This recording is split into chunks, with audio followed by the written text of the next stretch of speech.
My roommate disappeared, but she's still paying the rent. I'm not sure where to start, so I'll get straight to the point. My roommate, Clara, disappeared 3 months ago. It wasn't the type of disappearance like she left and never came back. No, it was something much stranger. And that's why I'm posting here. I need answers, or at least someone to tell me I'm not crazy. Clara and I had been sharing an apartment for 2 years. She was organized, paid the bills on time, and we never had any problems. Until that night. It was a Tuesday, and I remember it was pouring rain. Clara had left earlier to meet some friends, and I was on the couch watching TV. Around 11 p.m., I heard the front door open. I thought it was her coming back, but when I looked down the hallway, there was no one. "Clara?" I called. Nothing. I laughed at myself, thinking the wind might have pushed the door. When I went to close it, I noticed a strange smell. Something metallic and dense, like blood mixed with scrap metal. I shook my head, closed the door, and went back to the couch, trying to ignore it. The next morning, Clara wasn't in the apartment. I thought she had spent the night out. It wasn't uncommon. The strange part was when her clothes were still there, folded on the chair, as if she had never left. As the days went by, I realized something was wrong. Clara didn't come back. I tried calling, texting, even asking her friends. No one knew anything. They said she never made it to the meetup that night. I called the police and they investigated. Nothing suspicious. No signs of a break-in, no strange banking activity. Just silence. They eventually closed the case as a voluntary disappearance. Here's the weird part. Clara's name still appears on our lease. Fine, that's normal. But she's still paying her share. The amount gets debited from her account every month. The bank confirms the account is active, but they can't explain how she's moving money if no one knows where she is. And there's more. Every week, on Tuesdays, between 11 p.m. and 11:30 p.m., I hear footsteps in the hallway. It's not my imagination. They come from Clara's room. I've tried opening the door while the footsteps are happening, but the doorknob gets hot, like someone is holding it on the other side. Last week, I found something that gave me chills. One of the drawers in her room, which I was sure was empty, was now full of letters, all addressed to me. They had dates ranging from the day of her disappearance to last week. I opened the first letter.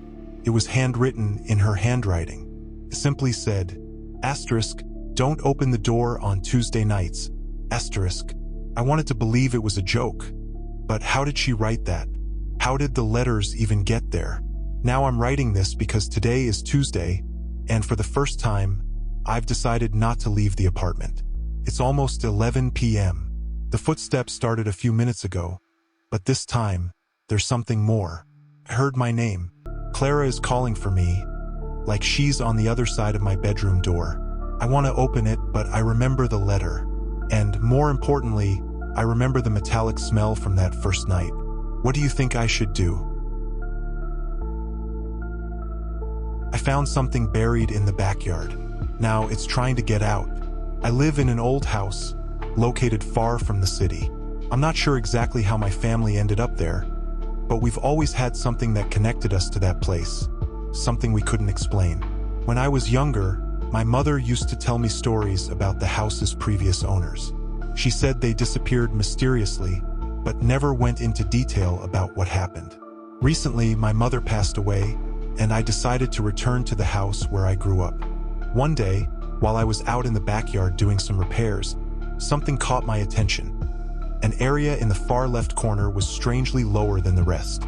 Curious, I grabbed a shovel and started digging. My hands started sweating when I hit something hard. It wasn't dirt.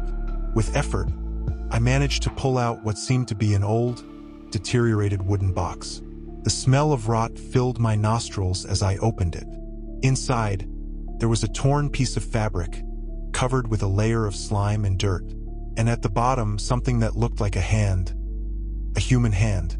Panic overtook me as I quickly shoved the dirt back, trying to cover everything up. But for some reason, I couldn't leave it behind. In the days that followed, strange things began happening. I heard soft knocks on the walls at night, and a whisper, low and almost inaudible, echoed in the wind. The smell of decay seemed to come from beneath the house, and sometimes the ground would tremble. My vision began to blur, and I felt like I was constantly being watched, as if someone or something was waiting. The worst part happened last night. I was at home in my room when a shadow passed by the window. I know what I saw. It was a hooded figure with long arms and hands with fingers too thin to be human. I tried to close the curtains, but when I looked again, it was in my backyard, heading toward the spot where I had buried the box. I don't know what to do anymore. I can't sleep, I can't leave. I know it's getting closer, and I can't deny what I saw. The thing is trying to get out, and I feel like it's coming closer every minute. Whoever has read this far, stay vigilant in your backyard. If you find something that shouldn't be there, if something has been buried for a long time, don't dig it up. The thing I found, it's starting to call my name. I started hearing my own voice, but it wasn't me talking. A week ago, my life turned upside down. And believe me, I'm telling you this now because I know no one will believe me when I finish. But I need to get this off my chest. It all started simply. I live alone in a small apartment, nothing fancy, but comfortable. I'm not a superstitious person. I never have been. Not even when I started hearing my own voice at night. It was just a whisper, something soft, coming from inside my apartment.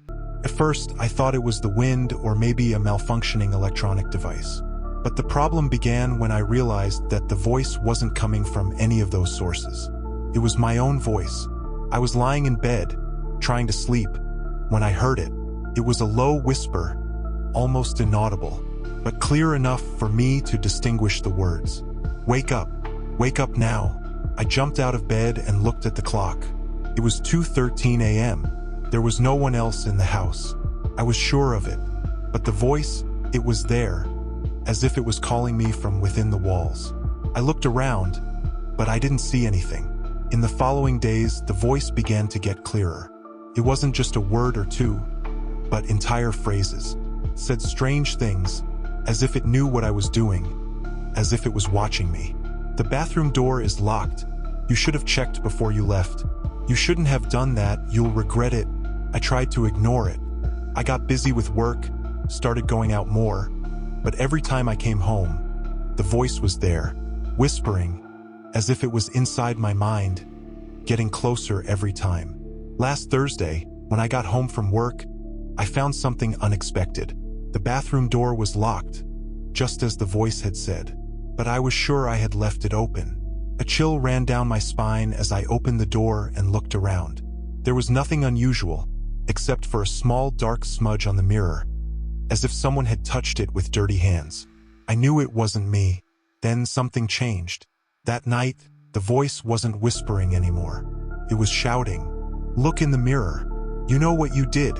I rushed to the mirror, my mind in a panic. Something seemed to move in the reflection, but I couldn't understand what it was. Then a figure appeared, a dark shadow with red glowing eyes, staring at me. It wasn't my reflection. It was something different, something that was trying to take my place.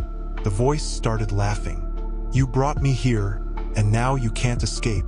I tried to run, tried to leave the apartment, but when I opened the door, I saw the same figure standing in the hallway, watching me. There was no way out. I was trapped.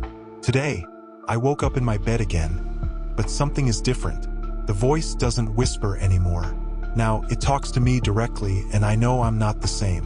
I looked in the mirror earlier, and the figure was there again, but this time, it smiled at me. I'm not me anymore. And the worst part is that I know you're probably reading this and thinking, this is crazy. This can't be real. I thought the same thing until I started hearing my own voice saying the same words. Now, I don't know who to trust, if I even am me. But if you start hearing your voice calling your name, believe me, don't ignore it. Because the next person who looks at you in the mirror won't be you.